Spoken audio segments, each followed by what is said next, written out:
Natapos tayo kung saan napahiya si Sect Master Chu Tianming at napaalis na lang kasama ang kanyang mga disipolo na nakatanggap ng pinsala mula sa Heavenly Sacrifice Sect. Sa lakas naman na pinapakita ng ating bida ay sinubukan naman ni Fairy Qingluo ang lakas ni Gu Xuanchen ngunit sa huli ay natalo lang si Fairy Qingluo ng walang kalaban-laban. Matapos naman noon ay araw na ng pagtitipon ng Southern Region Divine Assembly kaya papunta na doon ang Heavenly Sacrifice Sect at sabay din na sumama si Fairy Qingluo at pinayagan naman ito ni Gu Xuanchen. Sa kanilang paglalakbay naman ay nalagpasan na nila ang Southern Region Core at simulan na natin ang kwento. Nagsalita si Gu Xuanchen na sa pagpunta raw nila dito ay makakakuha raw sila ng benepisyo. Dagdag pa ng isa na kung ang isang palace formation raw ay kasing lakas lang ba raw ng sect protecting formation at hindi niya pa raw narinig ang ganito. Sabi pa niya na naalala niya pa na ang lakas ng protective formation ng Tianyuan Pavilion ay halos ilibing nito ang lahat ng mga sekta ng Songzhou. Sa narinig naman ng isang disipolo ay nagtanong naman ito na kung may alam pa ba raw si Fairy Qingluo. Di naman ito sinagot ni Fairy Qingluo dahil abala ito sa kakaisip sa ating bida, at namula na lang ito nang hindi nagsasalita. Makalipas naman ang kalahating oras ng kanilang paglalakbay ay tanaw na nila ang isang pasukan doon at nagsalita na si Sect Master Ji Changfeng na ang pasukan sa Divine Assembly at hindi raw pinapayagan ang mga flying ship sa loob kaya bumaba na raw silang lahat at sumunod raw sila sa kanya papunta doon. Sa kanilang pagpasok doon ay napasabi na lang sila na mas malakas raw ang Heavenly Dao Power sa loob kaysa labas. Sa kanilang paglalakad doon ay nagsalita naman si Fairy Qingluo na pinapahinto nito si Gu Xuanchen dahil may sasabihin raw siya rito. Kaya napalingon naman ang ating bida para pakinggan nito ang gustong sasabihin ni Fairy Qingluo. Kaya nagsabi na si Fairy Qingluo na kung hindi raw siya gustong makasama ng ating bida ay hindi na lang raw siya pinayagan na sumama at parang hindi raw ang ating bida masaya. Dagdag pa niya na bakit hindi raw si Gu Xuanchen halos nagsasalita sa buong daan at parang hindi raw ito interesado sa mga nakita at narinig nito. Tumugon naman rito ang ating bida na mas gusto raw niya na maging ganito lang. Kaya gulong-gulo na napasabi na si Fairy Qingluo sa kanyang isip na hindi raw ganito ang ating bida nung unang pagkikita nila at kung nag-expect ba raw siya ng isang bagay. At napatanong na siya sa kanyang sarili na ano raw ang mali sa kanya at parang gusto raw niya ng atensyon ng ating bida matapos ang pangyayari na yun kung saan inatake niya si Gu Xuanchen at nahubad ang kanyang mask. Habang naglalakad naman sila ay sa kanilang likuran naman ay nagsalita naman si Luo Tian isang disipolo ng Martial Roar Sect na ang kanilang teritoryo raw ay pinagpala kaya saan raw galing ang mga itong mag-asawang sweet na ito na naglalandian pa dito. Binulungan naman ito ng kanyang alagad na nakita niya raw ang mga ito na galing sa ship ng Songzhou. Kaya patawa naman na tumugon si Luo Tian na nagsalita na mga basura raw pala ang mga ito na galing sa Songzhou at kaya pala raw na ang itsura ng batang ito ay parang mahinang pretty boy lang. Ngunit ang babae raw na ito ay maganda ang figure na nakakapang-apuhap o nakakapagbighani ng puso. Narinig naman ito ni Fairy Qingluo. Kaya galit itong tumugon na kung ano raw ang sinasabi ng mga ito. Lumapit at sinagot naman ito ni Luo Tian na tinawag niya si Fairy Qingluo na Little Lady at nagsalita na mas lalo raw itong kaakit-akit kapag galit ito at sa halip na sundan raw ni Fairy Qingluo ang pretty boy na ating bida, ay sa kanya na lang ito sumunod at hindi na sa kay Gu Xuanchen. Di naman ito nagustuhan ni Fairy Qingluo kaya naghanda na itong umatake. At nagsalita naman ang isang alagad ni Luo Tian na kung hindi raw ng ating bida gustong mapahiya ang Songzhou ay umalis na raw ito kaya sa narinig naman ni Gu Xuanchen ay dumilim na lang ang mga mata nito. Sabay din itong nagpakawala ng puwersa gamit ang aura. Kaya napaluhod na lang si Luo Tian at napatanong na lang kung bakit raw siya puwersahang napaluhod. Dagdag pa niya na kung saan ba raw galing ang puwersang ito at parang nadudurog raw ang kanyang soul power. Ngunit nagulat na lang siya sa kanyang paglingon sa ating bida. At napaisip na lang si Luo Tian rito na kung ang tao ba raw na nasa kanyang harapan ang nagpapaluhod sa kanya at ito raw ay impossibly at ang Martial Roar Sect raw nila ay ang naghahari sa teritoryong ito sa loob ng 10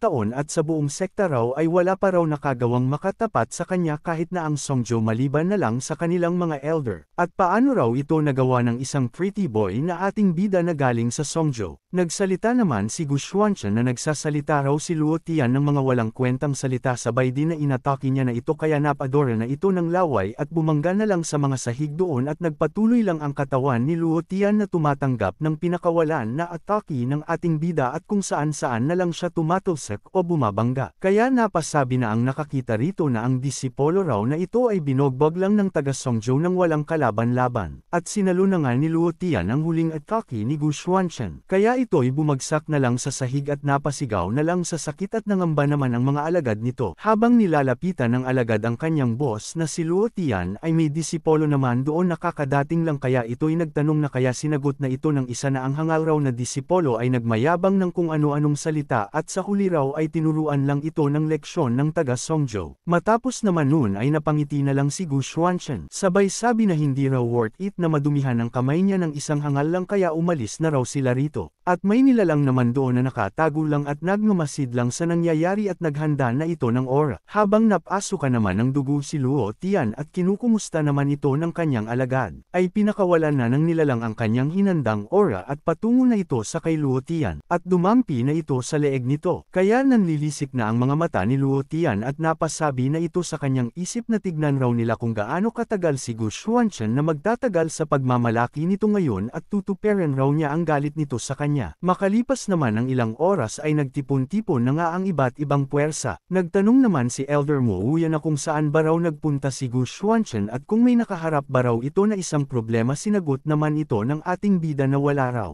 Sa pagdating naman ni Chu Tianming doon ay kinuha naman nito ang pansin nila Gu Xuanchen na nagsalita na lahat raw ng taga Songzhou ay sana raw ay nasa mabuting kalagayan sila. Dagdag pa ni Sec Master Chu Tianming na huwag raw ang ating bida magkamali ng akala at ang Qinglong Province raw nila ay tumatanggap ng pagkatalo at hindi raw sila magbabalik o umuurong sa kanilang salita at ito lang raw ay dahil ang Southern Region Divine Assembly ay gaganapin lamang sa isang beses bawat 10 taon at masisira raw ang pagkakataon kung hindi papayagan ang mga disipolo niya na makita ito. Pinakinggan naman ito ni Gu Xuanchen. Sabi pa ni Chu Tianming na narito raw pala si Fairy Qingluo at nagkita raw sila noong nakaraang ilang araw at nakalimutan raw niya hilingin sa kay Fairy Qingluo na iparating ang kanyang pagbati sa kay Sect Master Qin. Tumugon naman rito si Fairy Qingluo na sobrang bait raw ni Master Qin. Ngunit nabahala naman sila Fairy Qingluo matapos magsalita si Luo Tian na galit habang yumiipikto na sa kanya ang nilagay ng nilalang na aura. Kasabay din na sumugod na si Luo Tian at sabay sabi na wawasakin raw niya sila ng ating bida ng sabay-sabay. Habang si Gu Xuanchen naman ay napaisip ito na may kakaiba raw sa kay Luo Tian. Pati na rin ang mga tao sa paligid ay nagtaka na kaya napasabi na sila na kung ano raw ang nangyayari sa disipolo na ito na taga Martial Rorsec at parang nababaliw na raw ito at gumagawa ng gulo rito. Bago pa makalapit si Luo Tian ay inatake na ito ni Sec Master Chu Tianming. Kaya ito'y natilapon na lang at sabay din sa pagsabog doon. At nagsalita naman agad si Sec Master Chu Tianming na ang pagkalaban raw nito kay Fairy Qingluo ay si Luo Tian raw ay labis na nagmamalaki. Kaya sa narinig naman nila ay nagtaka na lang sila sa binanggit ni Chu Tianming na pangalan ni Fairy Qingluo at napasabi na sila na kung ang babaeng nakamaskara ba raw na kasama ng naglalakbay ng taga Songzhou ay na kung ito ba raw talaga si Fairy Qingluo. At pangiting nagsalita na naman si Sec Master Chu Tianming na kung okay lang ba raw si Fairy Qingluo dahil naman dito ay napaisip na rito si Fairy Qingluo na gulo na naman raw ito at nabunyag na raw ang kanyang pagkatao. Sa sinabi naman ni Sec Master Chu Tianming ay narinig naman ito ng isang nilalang kaya dali-dali na itong papunta na dito kaya napalingon na si Gu Xuanchen rito. At ang nilalang pala na paparating ay si Sec Master Ling Wu ng Martial Rorsec at nagsalita ito na maligayang pagdating raw ni Fairy Qingluo rito at paumanhin raw na hindi niya ito agad na welcome. Sa kanyang paglipag doon ay sabay din itong nagsalita na salamat raw sa pakikialam ni Sect Master Chu Tianming at hindi niya raw inaasahan na may isang ganitong disipulo sa kanyang sekta na makakasakit sa kay Fairy Qingluo at patawarin raw ito ni Fairy Qingluo. Tumugon naman rito si Fairy Qingluo na nakita niya raw na ang Southern Region Divine Assembly ay napakasigla at gusto raw niyang sumali sa kasiyahan na ito at hindi raw ito alam ng kanyang ama tungkol rito kaya mukhang medyo siya raw ay naging bastos. Kaya nagsabi na rito si Sec Master Ling Wu na nakita niya na raw ang presensya ni Fairy Qingluo sa Divine Assembly at isang biyaya raw ito sa buong Southern Region at sabay din itong nagmungkahi na kung sumama na lang raw si Fairy Qingluo sa kanya para manood ng magaganap na competition.